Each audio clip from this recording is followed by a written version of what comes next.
Today's meme of the day is...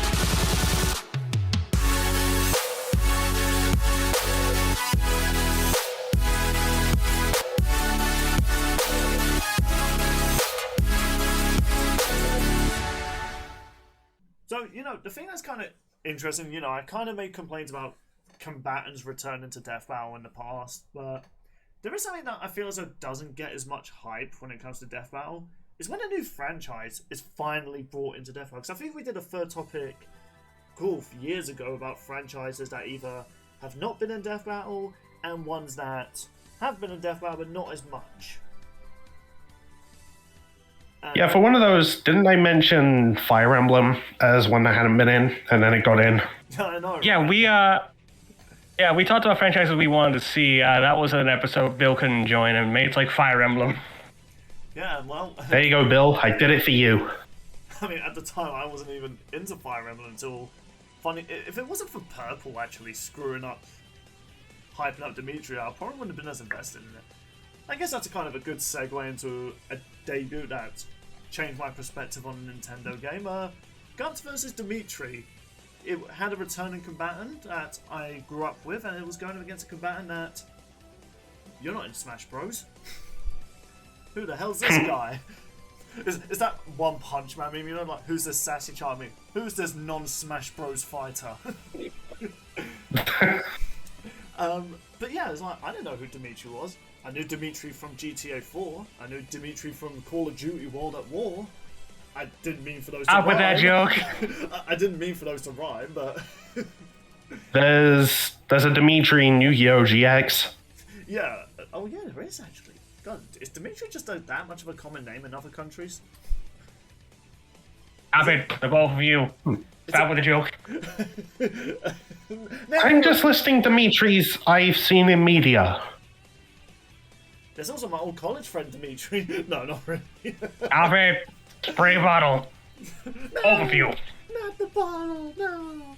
But yeah, but jokes aside, it's like I never just expected just how interesting Fire Emblem was, because I was one of those brain rot people that I only know Fire Emblem from Smash Bros. And too many swords, and when you just base it on like their anime designs and stuff, you're probably thinking, it's probably one of those JRPG typical power of friendship and stuff like that. And then I watched Dimitri's analysis and I'm like, Nintendo, this dark. Not Pokemon edgy Pokédex entries. No, you literally have a man snapping another man's neck and even laughing like a maniac, and here's the opening to a video game where one of the main characters is stabbing a villain to death, and from a distance you can see a little bit of blood. It's like, same company behind Mario, right? Welcome to Fire Emblem. Yeah. Oh, and it's a strategy game. I'm like, you're telling me there was a fancy XCOM game where I could still miss a sword swing at 95% chance? That actually happened during one of my last missions in the Black Eagles route. Literally, the boss is in range and my character missed a 95% chance. Bill? That's XCOM, maybe. Bill, if it's not 100% accurate, it's 50% accurate. I even screamed, "You missed! How did you miss? He was 3 feet in front of you!" How I kind of visualize that from a visual standpoint, I've always kind of imagined that 95% chance is you're literally in range, you're going to hit him, but you just brush the hair. It's like, how? But yeah, it introduced me to a really good game, and eventually I would look into playing some of the other games because, honestly, I enjoyed Fire Emblem Three Houses so much. I mean, I put 30 hours into each campaign. There was 4 separate campaigns, and each took 30 hours. I mean, granted, most of that was grinding, but, it wouldn't be a Nintendo game without pointless grinding. Over 100 hours just in one game, man. Yeah, now, I don't think the other games are going to be that long. I've heard, Awakening's not that long. There is a bit of grinding, but it's not as bad as like Three Houses. I also heard that was the game that kind of saved the franchise. So apparently it was a dying franchise, and then suddenly Awakening came around. And it was like before Three Houses was one of the biggest Nintendo games of that year, and I was just like, I feel as though I should have definitely have heard of this game because I was a DS fanatic. Like if there was a DS game out there and it was bad or good, I would be there. SpongeBob Drawn to Life, Scribblenauts, like. Do you guys remember Mario 64 on the DS? That's a really that's a really overhated Mario game. I loved it. That was the first time I played Mario 64. Yeah, it's a good game. Good game. But yeah, I was just generally surprised. Like, and you know, Dimitri is a cool character to have to debut your franchise. One, let's be real here. When we think of Fire Emblem, Three Houses is most likely in everyone's like recommendation. Like. I don't even think people even talk about the latest one that's come out, which I was surprised to learn. Oh my god, there was a new Fire Emblem that came out. To be fair, like I think with Three Houses, it's the most easily accessible one. That is also true. I mean, good luck trying to find well, any of the Game Boy Advance games without your pirate's life for me. I don't know if it's a thing in the UK, but GameStop, at least in America, has opened up GameStop Retros. I mean, and there's a retro store near my place. To get a Game Boy Advance, it costs 200 quid. It costs probably triple what it originally was worth. Oh, what you mean CX? Actually, no. There's this other GameStop that I don't want to say because it's an independent one. I don't want to dox myself on a podcast. Fair enough. I will call it macaroni. Macaroni. But yeah, honestly, Dimitri's a really well-written character to introduce a franchise to. He's dark, he's not like cringe edgy either. He's like a really cool character to introduce. He's like deep, he's interesting, and I'm still sad there's literally only one campaign he lives. Why disrespect my boy? Oh, he killed so many Israel. Why disrespect my boy? Just drowning out all the dark history. Like, yeah, forget about that. I agree, though. Fire Emblem, like, especially for Dimitri's sake, like, the popularity both Fire Emblem and Dimitri got since his episode came out just skyrocketed. It also does help, like, the Blue Lions is, like, the second most popular, like, house in the game. It's, like, a tie between, like, the Black Eagles and Blue Lions. So, I think, not saying, like, if they did, like, the Claude, like, it would, like, people wouldn't be behind. Like, he's a fan favourite as well. But many people say the story of that campaign is its weakest. I personally disagree. I actually had a lot of fun with that campaign. But we don't fear the DLC issue. Although, I think one of the strangest characters that got a debut, which I'm not sure how you guys think about this. Did you guys always find it kind of weird how, like, the Goomba and Koopaling were, like, the Mario debut? Like, isn't that crazy to think about? Oh, yeah. Like, A little bit. we eventually got Mario and Sonic, like, you know, solid characters. I mean, funny enough, Sonic wasn't even the one that debuted his franchise, it was his rival. Mm-hmm. But And those were back-to-back. That's what's crazy about, like... Because when I was going through, like, rewatching some dev, I was like, oh, what was the debut? I was like, wait, surely Goomba vs. Koopaling wasn't it, right? And no, that was Mario's franchise debut. Two of the most pathetic minions in every game. I'll be honest, that's just funny. And funny enough, none of them won their episodes. They debuted and neither of them won. Also, with just how bonkers the fight was for the time, Yeah. that just made it even better. It was so good that years later it gained a rematch in DBX. Oh god, like... I don't know why, that just makes me laugh. Like, you know, like even previous, like, debuts, like, you know, I make fun of it, Rogue versus Wonder Woman, like, it might sound weird on paper, but those two are popular, like, female heroes of their franchises. Yeah, Wonder Woman's one of the trio of the Batman, Superman, Wonder Woman. Makes sense. Let's be real here, there's a reason why Rogue's one of the most popular X-Men characters, like... If you've seen the X-Men cartoon opening, you know. So it's like... The movies did not do her justice. They really did not. From a cheerful, like, badass Southern girl to... That's it. That's my That. explanation for her. Nothing. She was literally Uh, nothing. I really hope when she debuts. Teen angst. That was her character. Teen angst. You know, I know I always trash the MCU, but please do her justice. She deserves, like, to be the fun type of camp. Well, there was that X-Men reboot, well, actually continuation cartoon that, you know, brought back her personality. So I was like, okay, there's hope. There's hope for Rogue.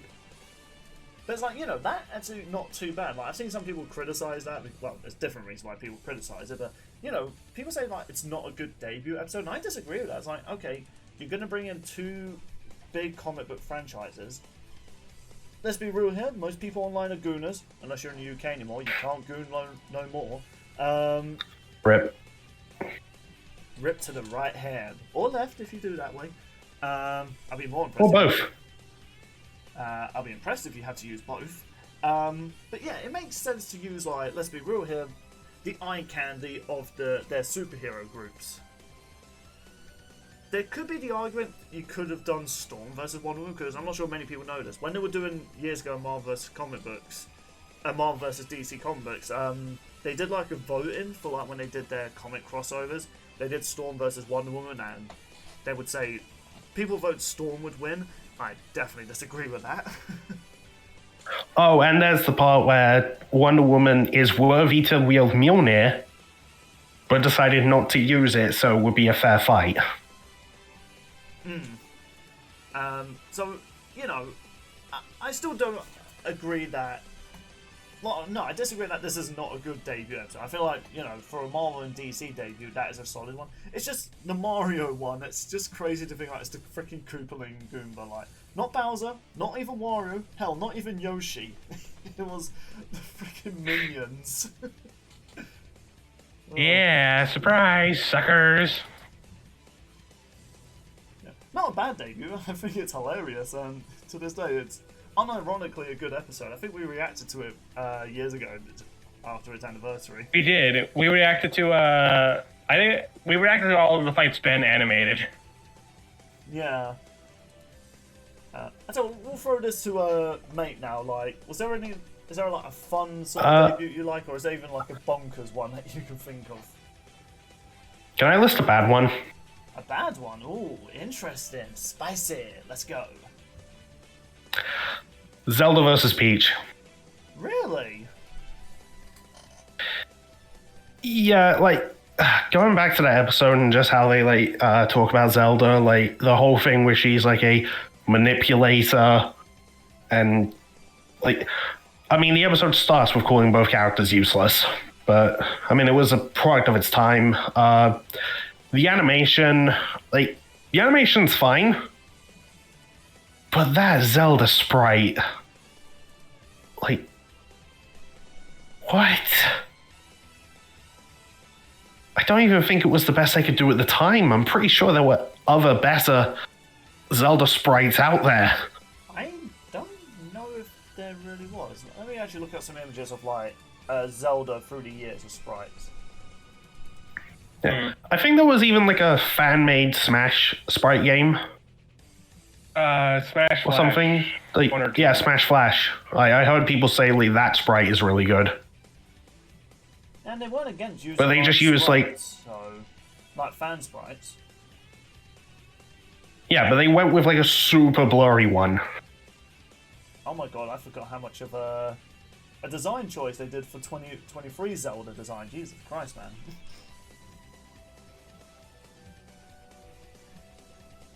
Yeah, looking at some of the sprites, official ones, there's not that many good ones. Like, for Christ's sake, can you imagine if they used the one from 1988?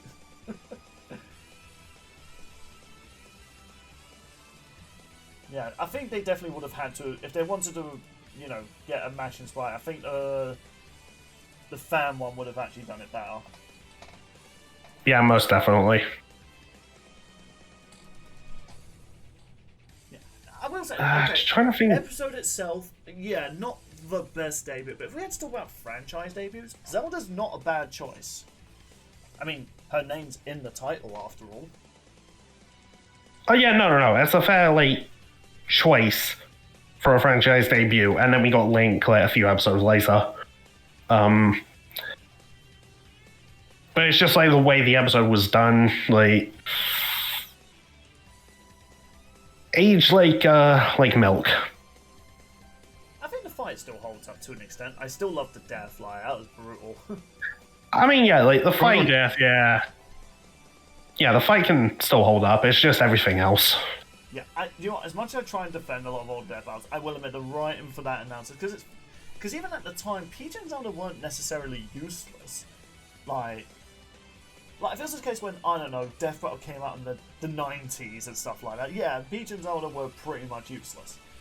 But Jesus Christ, man, these two can kick some serious ass around, like, I want to say it's like early 2000s? Like, hell, even if Yeah, I mean, Peach even had one of her own games, which they used footage for in the episode, in which she defeats Bowser by herself.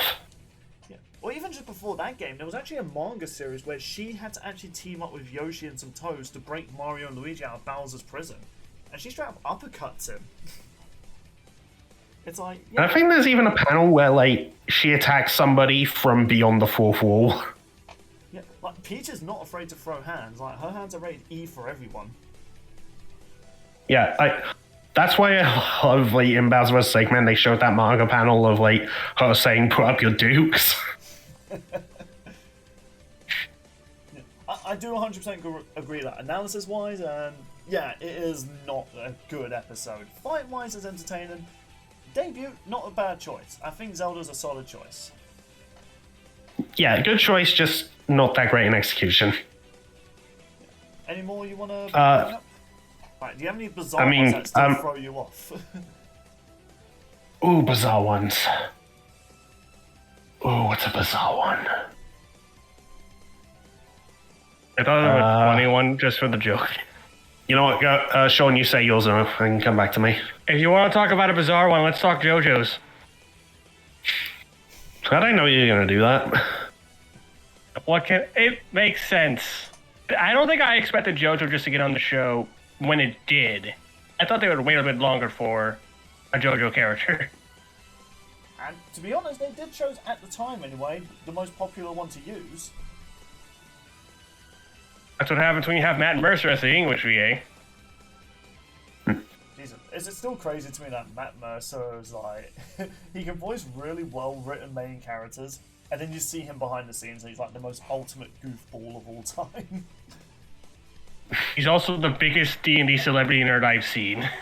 Yeah, I haven't played the game yet. I remember a Baldur's Gate 3 video where the developer of that game, or the head developer, and he was like, yeah, let me show you a trick on how to get through the security prison. He starts stacking all these boxes till he reaches, like, I think the part where he can't even stack anymore. He's like, now to use this bow of transparency, and he just teleported past all the guards, and I'm just like, wow, this guy, he's more creative than I am. Matt Mercer should be a Green Lantern. Like, even the developer was in shock, like, what? No way. Like, he never took into account, like, oh yeah, he could just bypass, like, your entire, like, level. Just by stacking, like, 50 boxes. That is very true. Yeah, well, I know also, like, that Liam specifically wanted to bring a JoJo character on, but he wasn't sure, like, which one to do. Because originally he wanted to do Yoshikage Kira before Jotaro. Not a bad choice either. Not a bad choice. But yeah, it was just really cool to see JoJo get on the show for the first time, looking back on it. Yeah, and funny enough, that wasn't just like JoJo's first debut. We also got a Fist of the North Star debut. Very true. And then, like, more people... I think it was after Kenshiro's episode. That's when I first started seeing... I think his name's, like, Rao from Fist of the North Star. Versus, like, Akuma get brought up. Yeah, I've seen that. Yeah. Like, I was familiar with Fist of the North Star, but I was more familiar with the film that came up for it in some of the games. Never actually watched the anime as a kid.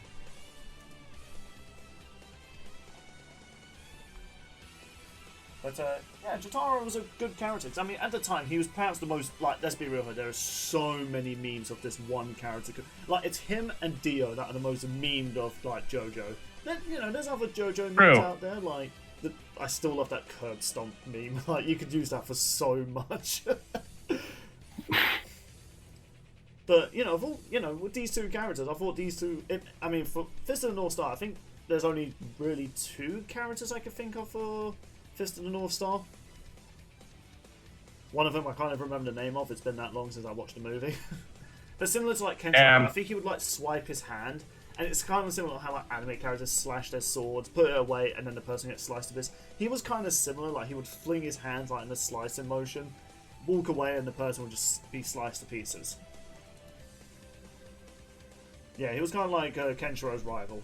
Like, he would have also been a solid choice. By the way, I have my bizarre debut. Oh yeah? Let's hear it. This is actually two debuts. Fox versus Bucky. Yeah. Underrated episode. Yeah, I mean, we got Star Fox, and they even started Bucky's analysis off with, I know what you're thinking. Just, who is Bucky O'Hare?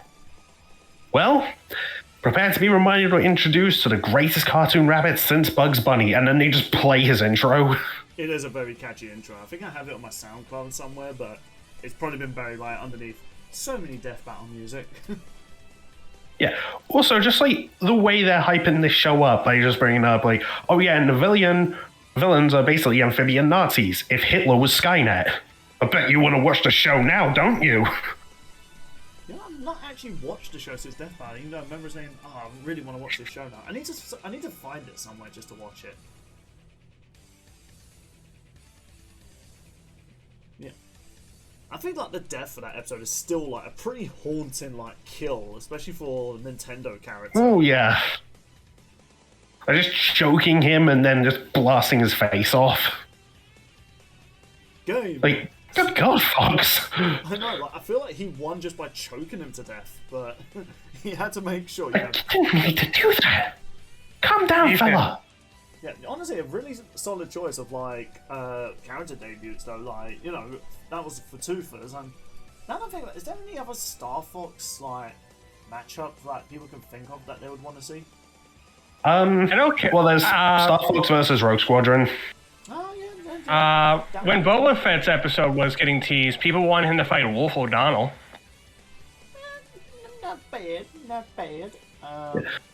I think I've seen Wolf requested for like other characters as well. I think one was Ripley for some reason. Actually, that is a pretty interesting one, to be honest. Ripley is a sadistic Nintendo villain. There's literally a manga panel where he confronts Samus. Wait. I thought he was pronounced Ridley, not Ripley. Oh, Ridley, sorry.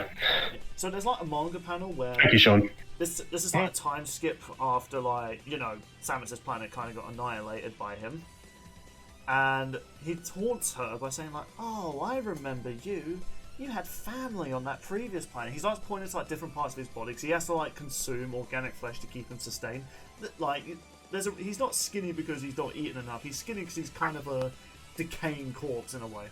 He points to like his shoulder like, "Ooh, maybe this part's your mother." Points to his belly, or maybe this part. Like, it's like, God damn, man, I thought you were just a alien dragon. It's like, you're a sadistic bastard. I mean, he even kind of see a bit of that personality in his Smash trailer, funny enough, when he twirls Mario's hat and like smirks. He's like, he knows what he did. He's like, oh yeah, I did that to Mario. I would love to see him in Death Battle. But speaking of like, I think another request I've seen for him is Rayquaza. I don't think the theme really works there. One's a sadistic bounty hunter pirate alien dragon. I'm not even kidding. And the other one's basically an elemental god that has to stop like the guardian of earth and water from fighting. And stop an alien tentacle Pokemon from destroying the world. That first battle in that movie is still the most hype shit ever. Him freaking hyper beaming Deoxys at close range. Like, Rayquaza goes in for the kill, unlike most Pokemon. He's like, look, you're threatening my world, you're dead. It's like, he does not... Oh no, if we're talking hype with Rayquaza, the Delta episode in Oras. That is also... Like... Catching Rayquaza, getting to Mega Evolve it, and then riding it into space. That's pretty metal. That's when Pokemon peaked. You know, when we were talking about like Ripley and stuff like that, you know what? We're talking about debuts. Death Battle's debut episode. Could not have chosen 2 epic characters to debut. So I have one more thing I want to say about Fox v Bucky. Go ahead. I know a lot of people were probably happy about this when it happened. They killed Slippy. Yeah. Poor Slippy. He deserved it. Why do people actually hate that character? Is he just annoying, or does he do something else? He's just annoying. Okay. I thought it was Like when you play Star Fox 64, he's always like, Fox, help me! Right, okay. Like, so often. I thought there was like some other like lore explanation, like, oh, he's not like he's a sadistic person, but he's like, what's the best character to compare him to? What's that My Hero Academia character, the one in the purple suit? Mineta? I keep forgetting his name. Yeah, he's that forgettable. But yeah, I thought he was like kind of like that sort of character, just obnoxious and just annoying and horrible. Maybe not horrible, but you know, not likable. But yeah, do you know what? We were talking about debuts. Yeah, Death Battle's first debut episode, which went through a lot of reanimations from what I hear. Yes, Samus versus Boba Fett. Not only is it a good debut episode for a series, 2 amazing character choices. Yeah. By the way, if you want to see the original pilot, I did a reaction to it on my channel. Oof, yeah. And I think that's the only way you can watch it. Didn't they do a live stream years ago where they actually... I think it was like when they did the remaster, they did a live stream where they actually showcased the animation for it. Yep, the pilot of Who Would Win. Kind of sad when Deadliest Warrior came out before the show, and even they had a more epic title than Death Battle before then. I mean, obviously Death Battle's better, but it's just crazy to think about. Actually, that reminds me of some kind of off-topic. Have you guys ever seen those like TikTok videos or short YouTube videos talking about like who would win, or this is a stomp and why this isn't close, those sort of things? I don't watch those. Yeah, I kind of watch those. I'm kind of interested in it to learn about the characters. There was one video which I thought it had to have been a troll. Someone did one on Namor, you know, the aquatic like king of Atlantis from Marvel, versus Isaac from Dead Space, the engineer that fights zombies. Why? Yeah, I was watching. I was like, this has to be a troll video. I can't watch it. But no, he went into that saying why this isn't close. Namor can do all this and that and that, and the video ends with no punchline. I was like, okay, if this is such a stomp, why do it? It's very clearly a stomp. One's an engineer that barely survives fighting against zombies. One's a king of Atlantis who can fly and fight gods. So who requested this? Funny enough, there's no comments under the video, and I'm like, I think I can understand why. It's so stupid. Man. But yeah, sorry, I just thought I'd share that because I saw that this morning on the way to work. But yeah, honestly, Boba Fett, really cool bounty hunter. Samus, also a really cool bounty hunter. Like, really solid choices for a debut for a series, but also a really good character to choose. Like, Star Wars definitely had the best debut character.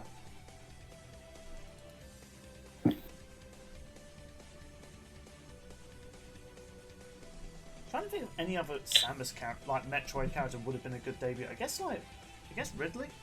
Like, I think he would have. Yeah, it's just those two. Yeah, It's just the Metroid baby. Like, I don't know. Have the Metroid baby fight. stop. I don't know. I actually don't know what the Metroid baby could fight. I guess we couldn't like. I don't know either. They couldn't like the main villain of the game, but what's she called? Mother Brain or something like that. I felt that it could be a solid matchup for her. She was a fun boss fight. Yeah. Not one I can think of off the top of my head, but who knows? Maybe future lads debate. I'm sure someone will come up with one.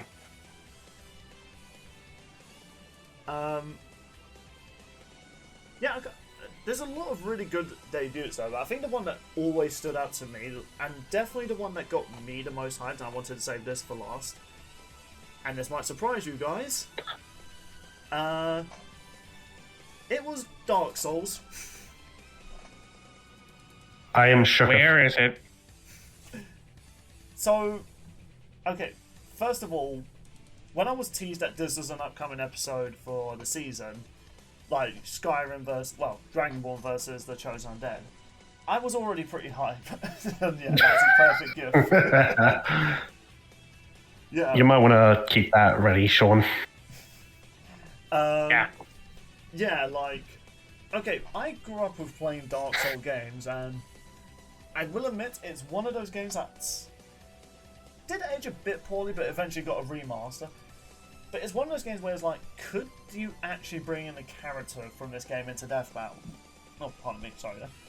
And Death Battle, like, yes we can, and we're putting him up against Skyrim, aka the Dragonborn. It's like, both of these games came out relatively close to one another. So the fact, two games that were like, Skyrim was a game that I remember my sister got for Christmas, and I was just like, I just judged it based on the cover. I was like, this looks boring. Then one day I was curious, I played it, and my god, the hours I spent just playing Skyrim was insane. I still play it now with mods. Safe for work mods, I swear. No, please don't look at Lydia, she's perfectly vanilla version. But also Dark Souls. Like, Dark Souls is one of those games that still holds a special place in my heart. It's a game that, in a way, kind of taught a life lesson that, you know what? You're going to get your ass handed, but you can eventually rise up against it. As well as if you cheese it and grind. Or just get the lightning bolt, then most bosses are just jokes. Seriously, man, lightning rod is so broken early game. But it was a franchise that I was just really surprised by, because when it comes to Elder Scrolls, there's not many characters you can think of on the top of your head that would make a good debut, really, because a lot of characters don't really have that many feats. Like Alduin, yeah, there's lore behind him, but there's no on-screen feats that would make it an epic debut for a franchise. Or even a similar case with Dark Souls, like, do you do one of the bosses, the ones that only have lore stories behind them, but barely any visual aside their boss fights? So, and the Chosen Undead, there's no story behind them, that's just the player, like, you know, there's no story behind the Chosen Undead, and, well, they actually managed to make it work, like, go a deep narrative behind the character, and honestly, it was a solid debut for both franchises. And, Jesus, the end of the analysis for the Chosen Undead, still a very sad reality for Dark Souls. True. But, I guess, mate, do you want to give your final debut that you wish to share? Alright, Sean, do you have the gift ready? Nope, he doesn't. He's dead. You killed him, mate. God damn, he knew what you were going to say and he just died. He's like, no, I've had enough. 4 years of this. Not anymore. Sean, you just ducked out. As soon as you knew what was coming, you just Thanos yourself. Not dealing with this shit. Discord was like, nope, you're not hearing this again. Oh, by the way. He hasn't even said it. Yeah, it's Attack on Titan. Yeah. I mean, admittedly, I say this through just, like, pure, like, fan bias. Like, because of course, like, you know, I wanted to see it on the show for so long. Mostly after getting into the matchup in which it did debut. Then when I finally saw it teased at the end of Hulk vs. Broly, like, first of all, my finale curse ended in which my preferred character finally won at the end of a year. But to then find out that one of my recently favorite franchises is finally going to appear, like, I could not contain my excitement. Then, of course, the day finally came and it was revealed it was going to be Mikasa, my favorite. Like, go on. Like, I'm in a weird mood. Like, a really solid I can character. tell. Like, you know, she's not the... Is she like the main character, or is she kind of like... the cool Basically. side? Okay, fair enough. She's like this. I mean, The best I can describe she's is like- like she's the secondary main character. She's like in the main trio. Okay, that makes sense. And honestly, she's a solid character to choose, because I will be honest, whenever I hear about Attack on Titan, I rarely ever hear talks about Eren. It's always Mikasa. And let's be real, she has probably more memes about her than Eren does. I still love that meme where Eren's running angrily, and then you just see Mikasa and Naruto running behind him. I love that. Yeah. For context, I'd seen Armin, their other friend, was getting picked on by some bullies, and Aaron like runs up, like ready to throw hands, and these three lads are like, "Oh, you want us to kick your ass again?" They see Mikasa and they're like, "Oh hell no, we're out." I wouldn't admit, my grudge with Attack on Titan aside, I mean, I just think the anime's fine. That one moment had me laughing. Which moment again? Like Mikasa, like Naruto running ready to kick the bullies' asses. Oh, that. Yeah, like just that alone. That one actually kind of sold me a little bit. I was like, you know what? I feel like I might like this anime. That one did not Yeah. work so well. I mean, Just be careful who you get attached to. Potato Girl, she was the only one I liked. It broke me so much, and when it's my Stutz voice, I don't know why. Ow, my thumb.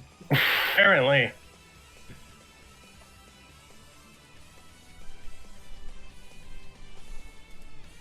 Yeah, and the episode did not disappoint me, like, at all.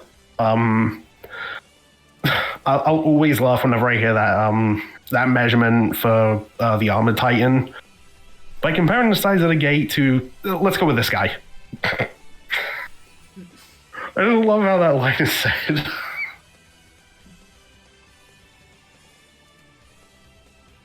And the fight, they do like the camera work thing where it like pans around the fight. Like there's shots in Attack on Titan when they do that exact thing. So that made me so happy. And I'm gonna sound like a bit of a manga nerd, but when they called it vertical maneuvering equipment, I was like, I was just happy that the manga thing got referenced. Because Attack on Titan, one of the few animes where I got into the manga. And it's through that I can tell you, there's a lot they cut out from the anime. For the best or for the worst? Well, there's this point where Levi and Hanji are torturing a dude for information. And Hanji pulls out a device and asks him which testicle he's more attached to. At first I thought you were talking about the one with Eren, but then I'm like, okay, yeah, that definitely did not happen in the one I saw. Yeah, no, that was not in the anime. Yeah, maybe that one should have been cut out, yeah. It does kind of make Levi kind of look like just a dick. I mean, No, that was Hanji that said it. Oh, it was Hanji? Oh, okay, I thought it was Levi. Okay, fair enough. Yeah, I mean, to be fair, they're torturing a dude for information. That is also valid. No, you know, I'll leave it at that. Just another case of me like gushing about my favorite episode. Okie dokie. So, Sean, do you have a special one to share? So with this one, I wanted to pick ones that we really haven't talked about, since we've talked about some franchises a few times and whatnot. This one I wanted to point out specifically for a couple reasons. I'm going to go with World of Warcraft. And to me, what's insane about this franchise debuting on the show was not only did it get more popular, it reached out to World of Warcraft content creators. Going back to the Tournament of Champions that we talked about briefly in Hulk Godzilla, World of Warcraft got 2 of their characters on the tournament. And that was just only like a month or 2 after Sauron vs. Lich King came out. And you know what? It also debuted a Lord of the Rings character, and by God, what a good character to choose for that franchise. Right, especially with how differing of a media that Lord of the Rings was. Like, especially when you dive deep into the novels for Sauron specifically. Oh yeah, because like World of Warcraft, like modern, like you know, as into video games with expansive lore. Lord of the Rings is one of the first few novels to have like such a rich and expansive lore in books. You don't really get that in a lot of novels these days. Yeah, and well, at least with this episode, it not only is, according to our server, when we ranked season 9, that was the #1 episode according to our server.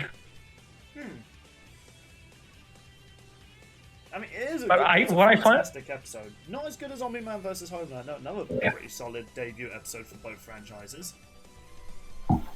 But the reason I wanted to point out World of Warcraft Well, if you don't count the bonus episodes. Redundant. Why am I going to my Stitch voice I so know. much? the reason I think the World of Warcraft's debut was insane was just, again, because like a month after that episode came out and we got the Tournament of Champions, both World of Warcraft got two of their most iconic characters on the poll, and both were for 3D animation. Specifically, it was Ghidorah and Illidan, I think.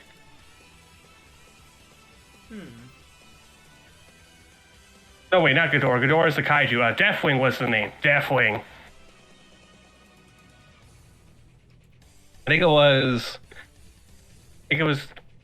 I find it insane that World of Warcraft's popularity for the show just got that much more popular that people were willing to not only give it one, but two different shots on the Champions Bowl. Yeah. And heck, it even got like big World of Warcraft YouTubers to react to it. Some like Asmongold. We probably best not dive into latest things he's done. But the point is, like, you know, but for big people like reacting to it. Yeah, I think it just shows because like it also got. It was like the fastest episode or so for season 9 to get on the trending page back when that still existed. It speaks volumes to just how well Death Battle handled Lord of the Rings and World of Warcraft. Yeah, because forget what you know about the movies. Lord of the Rings, well, lore is crazy. And plus, like, this is it was like definitely like the second or third closest episode of season 9, honestly.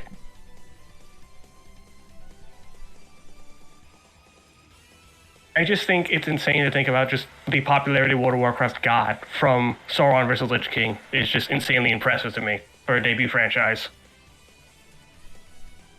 There was actually a comment under that video that I absolutely love. Where it's like, Why? oh, Sauron's getting more screen time in this one Death Battle than he did in all his movies, and it's like, you know what?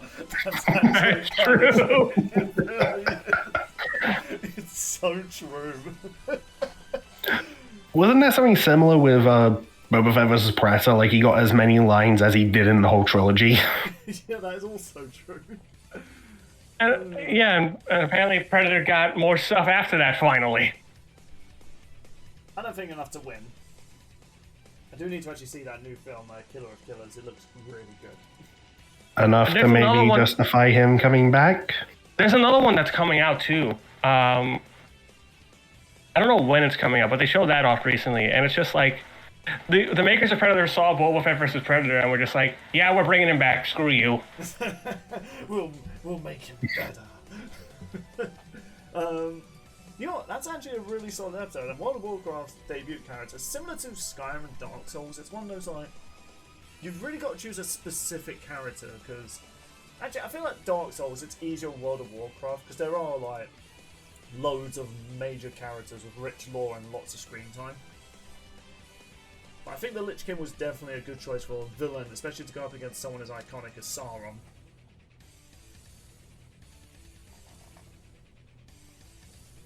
But I think like us discussing this, I think there's a lot of cool things you can talk about when it comes to debut franchises, like because it's so easy to talk about like, oh, we want to see another character from this franchise and stuff like that. There is something cool about like first-time franchise Death Battle, like Dimitri, Lich King, and you know Attack on Titan. I'm not into Attack on Titan, but it's one of those animes that it's like you have got to bring in one of those characters because Attack on Titan was a really big hit when it first debuted. Mm-hmm. Like, Yeah, it was like the anime everyone was like talking about and referencing at one point. Hell, people were trying to say it's probably gorier and more violent than Berserk, which I would argue not as gory, but it's definitely brutal. I mean, Christ, the idea of being eaten alive is a terrifying concept to me. Yeah, I mean, a good test for people is can you make it through the first episode? True.